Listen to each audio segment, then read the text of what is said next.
प्रेम एक बहुत ही भोला भाला लड़का था।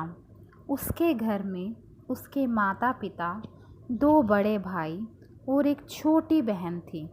उसके माता पिता को हमेशा प्रेम की फ़िक्र लगी रहती थी, क्योंकि वह बहुत ही ज़्यादा भोला था। वह अपनी हर चीज़ दूसरों को उनकी ज़रूरत के लिए दे देता था, इसीलिए लोग उसका फ़ायदा उठाते थे। उसकी माँ को हमेशा गहरी फ़िक्र रहती कि जाने कब कोई मेरे भोले बच्चे का फ़ायदा उठा लेगा। उसके दोनों बड़े भाइयों नौकरी लग जाती है। एक भाई कलेक्टर बन जाता है और दूसरा डॉक्टर बन जाता है। और प्रेम पढ़ा लिखा नहीं था और वह भोला भी था, इसीलिए वह मजदूरी करने लग जाता है। समय बीतता गया और प्रेम के दोनों भाइयों की शादी हो जाती है और उसकी बहन की भी शादी हो जाती है।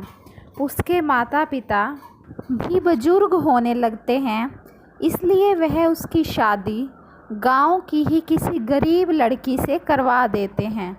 दोनों बड़े भाई और भाभी प्रेम और उसकी पत्नी के साथ अच्छा व्यवहार नहीं करते थे।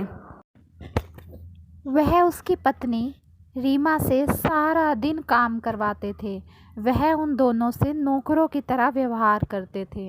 रीमा इसीलिए चुप रहती थी क्योंकि उसका पति मजदूर है। और इसी तरह समय बीतता गया। दोनों बड़े भाई चाहते हैं कि ज़मीन जायदाद का बंटवारा किया जाए, इसीलिए वह वकील से बात कर लेते हैं और अपनी बहन को भी ससुराल से बुला देते हैं।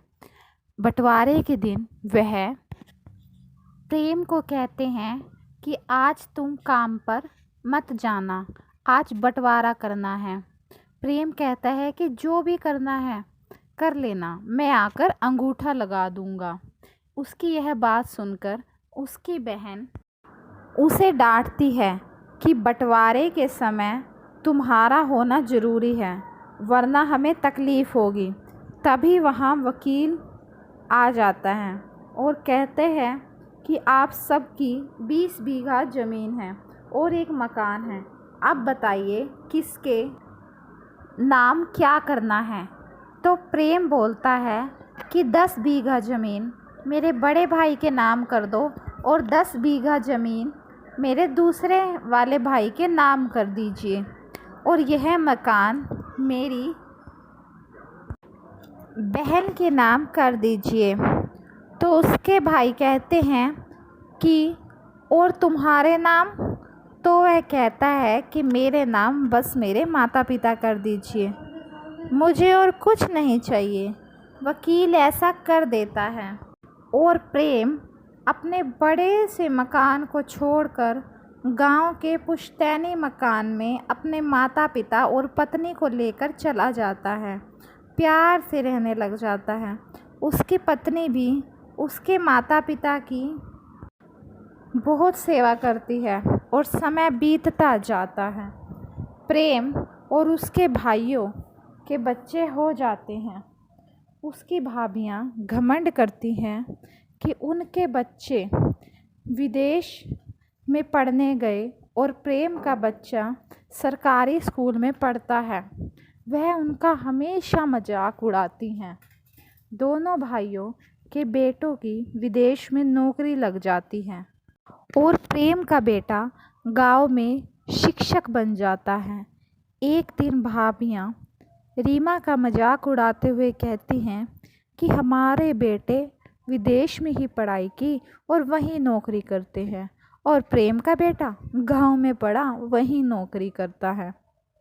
रीमा को यह सब बहुत बुरा लगता है।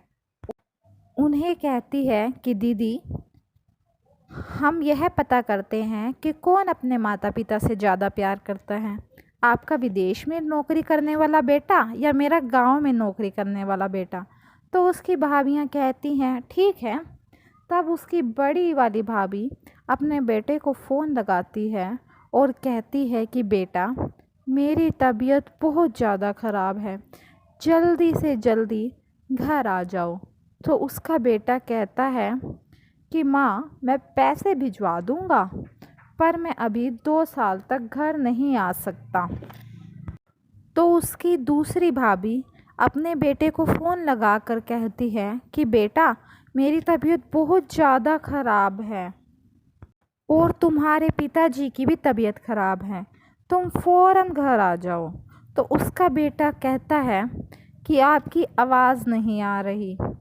वह फ़ोन काट देता है और फिर वह फ़ोन करती रहती है, पर उसका बेटा फ़ोन नहीं उठाता और वापस फ़ोन भी नहीं करता। तो रीमा अपने बेटे को फ़ोन करती है। उसका बेटा अब जिस स्कूल में पढ़ता था, अब वह उसी का अध्यापक बन चुका था। वह अपने बेटे को फ़ोन लगाकर कहती है कि बेटा, मेरी तबीयत ख़राब है, तुम घर आ जाओ। तो उसका बेटा फटाफट घर आ जाता है और तब रीमा भाभीयों से कहती है कि देखिए दीदी, आपने अपने बच्चों को पैसे दिए हैं और मैंने प्यार। आपने धन दौलत चुनी थी और हमने माता पिता। और उसकी भाभियाँ नीचे मुँह कर लेती हैं। Please subscribe our channel and like our videos. Thank you.